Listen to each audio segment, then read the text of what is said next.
Leaders of Tomorrow, the only show on Indian television where you, the MSME, get center stage. This is ET Now, special daily initiative to give entrepreneurs and MSMEs the opportunity to be front and center in every industry and area that matters to you. Tonight on Direct Connect, a panel of experts will answer your questions. Later on the show, we'll put the spotlight on Stylease. That's on our Small Giant segment.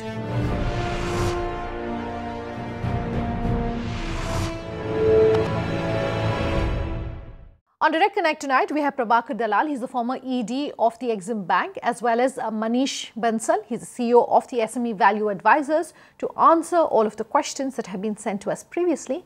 Do take a listen. Mr. Dalal, Manish, thank you both very much for being with us here tonight. A whole plethora of questions coming in today on Leaders of Tomorrow, and let's kick this off with an email that's coming to us. Our email ID is leadersoftomorrow@timesgroup.com. Do send us any question that you may have on any aspect of your business. Our experts, as always, give you the best solutions to the questions that you have. This email from Radhakrishna says, does India have a scheme like the Israeli government where they give a certain amount to citizens to start a business, can ask him or her to give returns with a certain percentage of profit? With the boom in the automation and technology industry, what is the future of manpower and how are industries going to cope with it? So, two-part question. Let's start with his question on startups and, whether this model that the Israeli government follows and therefore is known for its startup ecosystem is perhaps something we can look at. Well, I think Israel is a small country, and it may be possible for the government of Israel to provide direct funds to the entrepreneurs to start a business. But India is a very large country, and government is not in a position, in my view, to provide to individual entrepreneurs funds which they can use for doing their business and then return the money to the government. That is why there are institutions in India where banks, financial institutions, SIDBI, and there are schemes like Mudra, there are schemes like CGT SME, and credit-linked capital subsidy scheme is there. So there is an ecosystem through which the finance is provided, not directly by the government, but by various institutions. Sure. So it's a wonderful thought. If government can become the partner in that ecosystem, so one part is that they do this through the policy initiatives. As Sir talked about, it's a very, very different country. So I can share some perspective on this subject. And some of the state governments have already started this. For example, Kerala government. For example, even Maharashtra government.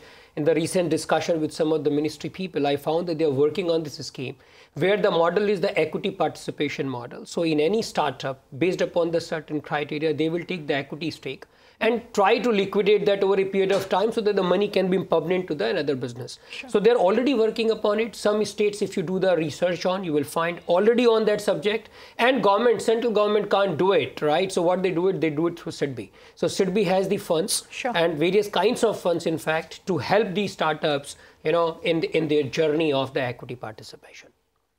All right, Radhakrishna, that's in response to your question. The Indian model, of course, is very different from what you have in Israel. So that may not be a possibility. But thanks very much for sending us that question tonight.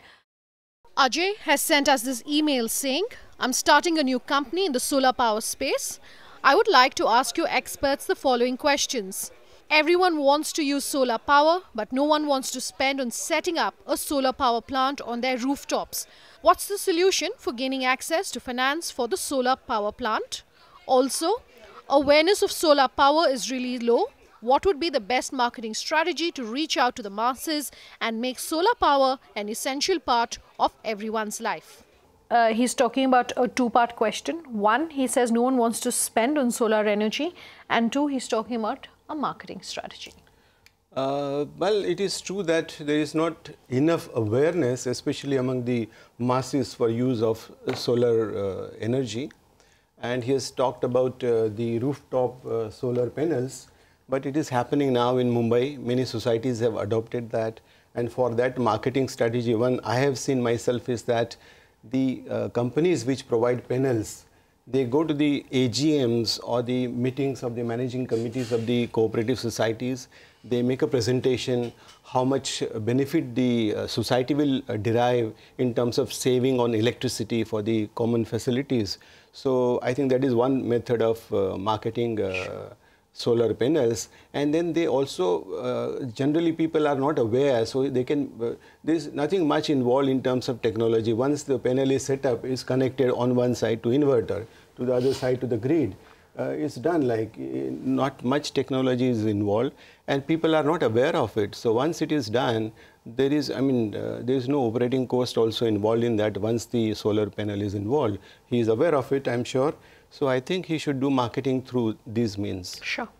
Surendra, if you see the issue of the solar is the future. So there is absolutely, that debate is already over. Yeah. What's critical is how do you basically approach this subject to the larger mass of the, so to call, the audience or the customers.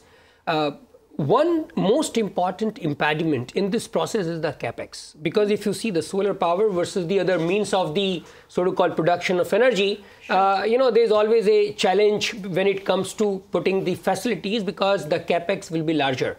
So what we have seen over a period of time is a lot of people have addressed this problem by shifting the model from the capex to the opex oriented models. Sure.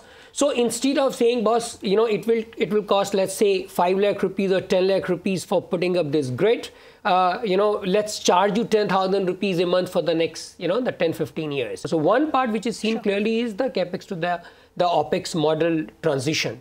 Second part, as he talked about, the awareness I think exists, but what is important is you reach out to the customer and offer them very clear solutions of how do they get benefit out of it. And second is the environmental concern, which is much larger because we have to leave a good environment for our coming generations. So that's in response to your question, Ajay. You are in a good industry because of the focus and the trust on the part of the government.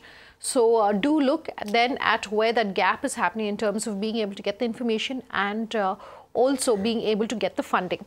Prakash has sent us this question on our Facebook page, Leaders of Tomorrow on ET Now. Prakash says, Click to Fix provides home interior design and workforce management schools that trains workers and introduces them to the professional world. We're a 3-year-old home services startup. While the home services segment is beginning to fade away and the interest of investors is moving towards technology-based companies which are into AI, AR, VR, blockchain, etc., we've always believed that a company is more than investment and its successes should not be measured in terms of funds raised. What is your suggestion? Should we look for an acquisition or wait for the tide of services sector to come back? Thanks very much for that, Prakash. This is a big picture question. He's saying very similar to one of the questions we had in one of our previous episodes about being in the home services management and servicing market. He's saying, why are companies and why are VCs, PEs, banks, etc. not interested in this segment of the market? Once that model is set up and established and people become aware of that, I have lived abroad and I have seen that, there are many people who avail of this service. Like on one hand, there are suppliers, like they provide manpower, they provide maintenance services and things like that. And there are users of those facilities. So it becomes working people. They just have to call up that number and all services are provided. So there is good scope, especially in Tier 1 and Tier 2 cities of India. Okay. And I just also want to flip it around and say, is it true that, from both of your experience, Manish, that funds are not chasing after companies which are in this space? Very business of fund is to invest. Yeah. Right. Yeah. So any opportunity which can be convincing for me as an investor, right, in terms of the opportunity space, ability of the company to deliver in a profitable manner is a potential opportunity for me. So right. You would say go back to the drawing board, just like in that absolutely. previous answer. So what is important is 3 things I thought about it. Either you die, or you tie, or you thrive. They are the only 3 things which can happen with any of these businesses. Okay. Die means if you do not get funding, because you will have the oxygen, to go up to a limited level. After that, if you don't get funded, you will be out of the game. Sure. Right. Second is tie. Essentially means you either get acquired by someone or start working with someone. so that you are at least staying there, maybe not with your original name but in some other avatar. Sure. Third is thrive, which essentially means that you have to have a lot of capital, because without that, because this business is all about capital. Sure. You have to really have a lot of capital to pump in. If you look at even the largest of the names in the country, they are pumping in billions of dollars just to get the marketing piece, the share of the customer. So it's not going to be easy. He has to take ultimate call what he wants to do, but that's the way to think about this business. Okay. So Prakash, our experts are saying that like Manish was saying, the business of funds is to invest. So possibly go back and look at what you can do to become more attractive for funds. But there are funds which are and money being laid out for businesses like yours, because it is an interesting space to be in. But thank you very much for that question, and gentlemen, as always, thank you both very much for being here tonight. Pleasure. Time for a break. When we come back, Stylease is our small giant tonight. Just stay tuned.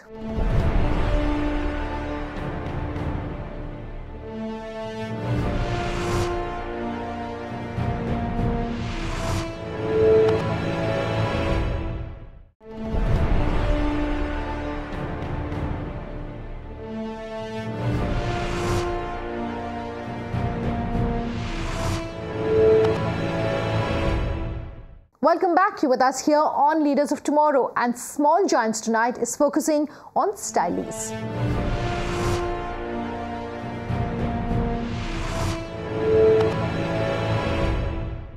It would be safe to say that you can take a wedding out of India, but you can never take India out of an Indian wedding, and big fat Indian weddings do often call for heavy clothing that will perhaps be worn only once. Ensuring that the quest for fashion and trends does not leave a hole in your pocket is Mumbai-based Stylease. Shubhangi Sinha caught up with the founder to bring you more insights on this emerging market as far as re-commerce and clothing rental is concerned. Take a look.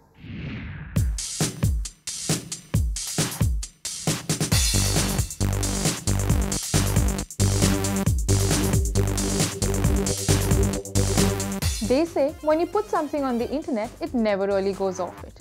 Well, this of course has to be true for the number of outfits that we spray onto our social media canvases.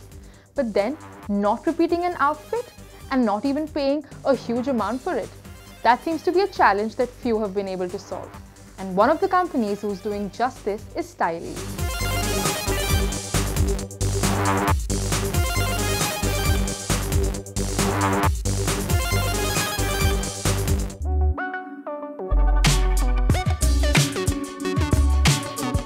Mumbai-based clothing rental portal, the Stylease.com, was started out as Jheel Shah's passion project in hopes of revolutionizing the clothing rental space.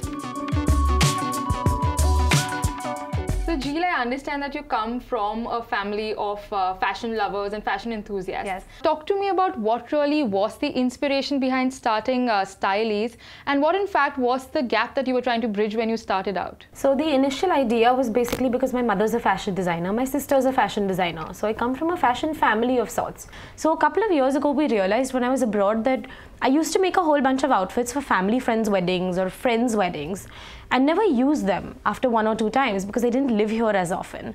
The amount of wastage that created and the amount of clothes that we just had piling on, where to store all of them, and you can't exactly get rid of them. So unless you reuse a couple of pieces, there's not much you can do about it. And that's how my mother and I were talking about it one day, and the idea was born. And of course, the sharing economy is the next biggest thing. What we realized in the process is that in general, in the fashion sphere, there is a gap in the market in terms of there not being enough kinds of outfits or designs available at a price point that people are willing to pay. So you will always get every type of fabric or every type of embroidery, but the price points vary a lot. Sure, but when we do talk about renting, there is always a question of hygiene. And do you think that attitude is changing, and what has your experience been like? Yeah, you're correct in the fact that yes, there has been a huge shift in the economy in general as well as our clientele. From when we launched about a year ago, we have seen that shift within our own clientele, where in the beginning they were a little more apprehensive, but they've come to the store, they've seen the space, they've seen our service, they've seen the quality of the product, and that has helped make it a lot easier for people to get on board with the idea. We currently have a 95% retention rate, so almost every person who has come and rented a piece from us once has inevitably come back to pick up something else again.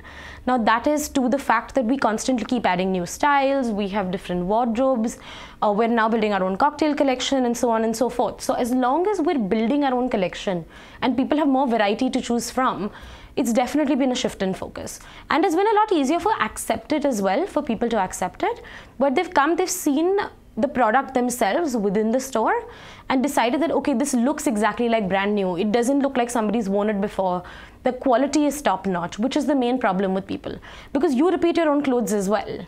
So the problem is not in people wearing it multiple times. It's just the quality that it looks like when you actually wear it. Now, you were mentioning how most customers like to come into stores, have a touch or a feel of what they might rent out to wear. How do you really think that a model like this will play out in a tier 2 or a tier 3 city? You are present in other cities through your online portal. What has your experience been like? So currently tier 2 and tier 3 is at par with metros, though I do anticipate it growing in the future and totally taking over metros. What happens with tier 2 and tier 3 cities is that they don't necessarily have the access to all the outfits that they would really like. It requires them to fly to some place or take a train or travel to be able to look at these outfits, to be able to buy them. Not to say that they don't have the capacity to do it, but in the market in India, people generally still want to feel and touch and see what the product is about before they purchase something high value. So in that sense, tier 2 and tier 3 is growing tremendously for us. As you mentioned, the Indian market is also growing very rapidly. There's also another aspect of it which happens to be re-commerce, where a lot of players who are selling pre-owned clothes really enter. What is your opinion on that, and how are you really being able to compete with them? So when you're talking about people selling their used outfits, it's a one-time deal. Once you've sold it, you get an X amount of money for it and that's it. People are selling their outfits for 10 to 20% of retail value. We charge a 10% for retail value for a 4-day period for rental. The way we currently get clothes on board is where we crowdsource them. So for example, if your friend got married or your brother's wedding was there, you bought an outfit, you wore it. You're probably never going to be able to wear it again, even if you do maybe once or twice. The value of that garment and the amount you bought it for is so much more than that when you sell it, you will not make as much value back from it. But what we do is when you come on board our platform, you can put your piece on rent with us. We market it for you. We do the logistics. We keep it in our store. We do the dry cleaning. We handle wear and tear, everything. We have insurance. All of that is handled by us. And every single time the outfit goes on rent, you own a percentage. The amount of money that people tend to make from a model like ours versus outright selling their pieces is so much more in the long run that we've seen a massive shift in terms of our clients originally wanting to sell outfits to us and then saying, you know what, I don't think that's a good idea. I'm going to make so much more money if I just rent it. Maybe at the end of the year, I can still sell it. At that point of time, instead of 20% of the value, they get 10%, but they've made up 50% of the value of the garment in just renting it. So that's the shift that we've seen, and that's the kind of market that we are in. So we don't necessarily compete with people who sell pre-owned outfits, but it is a market share that we're looking at now. Right, so now you've also come up with a line for men which you create on your own. How has your experience with men's fashion really been? A lot of people tell us that they don't really get too much feedback from men. Has that been the case with you? So menswear has actually done tremendously well for us, a lot more than we originally anticipated, frankly. So we started with a small batch to do a tester to see how it plays out in the men's market, because what happens is inevitably when somebody comes to the store for one of their own functions, they say, oh, do you have a matching pocket square for my fiance? Do you have a matching blazer for my fiance? Or, oh, do you have any, like a sherwani that will match? If they're okay with the idea of renting, which most people now are. So that's how we launched the menswear collection. But the amount of demand that we have for menswear, we're trying to just keep up with it. Jill, I can safely say that getting the right clientele for you must be extremely important. Now, whether it's millennials or millennials trying to introduce their parents to the concept of renting, how have you really been able to build this clientele, and what have your marketing and branding strategies been like? The way we're trying to market ourselves, which I frankly think is the best way to do it, is that we talk about how you can wear a new outfit for every occasion, how we're the right partner for you, where if you are thinking, oh my God, I have a Sunday brunch to attend this weekend, I don't know what to wear. Let me check Stylease. Oh, I have a Diwali party to attend. I don't know what to wear. Let me check the Stylease website. Or, oh, I have to wear something for my anniversary, or it's a really big day. My boyfriend's going to propose. Where are you going to find all those clothes from? Instead of constantly buying pieces for any special occasion, from office parties to work to family events to your own personal events and your own personal wedding, that's the way we market ourselves. Where we want to be a one-stop shop for every kind of occasion you can think of. So let's just take a bird's eye view of the clothing rental space and look at our global peers. When it comes to this industry, North America and Europe are probably far ahead of the Indian or Asian markets for that matter. What do you really think are the few things that we can possibly pick up? So one of the main things that I've seen them do really well is in terms of the way they market their products. They market it in a way saying that, oh, you want to wear something new to an occasion, we're the right partner for you. And I think that's a massive shift that we need to see even in terms of people being okay with the idea of rentals. So if we see that shift in the market, which is what we've tried to bring about as well, that's how you will see even people being more receptive to it, which is what we have attributed our growth to as well, which is one of the main things I see from the renting partners. Plus they do so many really interesting things like a subscription model. They're doing workwear now. They're doing everyday fancy clothes that you want to wear, which I think will maybe in a couple of years pick up in India as well. But that's something we're in the forefront for.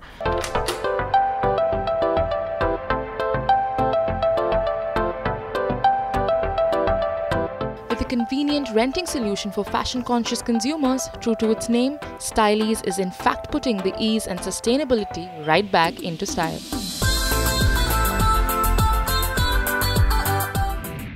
That's our show tonight. If you have any feedback for us, do remember you can write in at leadersoftomorrowtimesgroup.com. On social media, tweet at me at Sunanda_J, LOT_ET now, or reach us on Leaders of Tomorrow and ET now, which is our Facebook page. You can also call us on that number you see on your screen. We love hearing from you. Thanks very much for watching. Have a good night.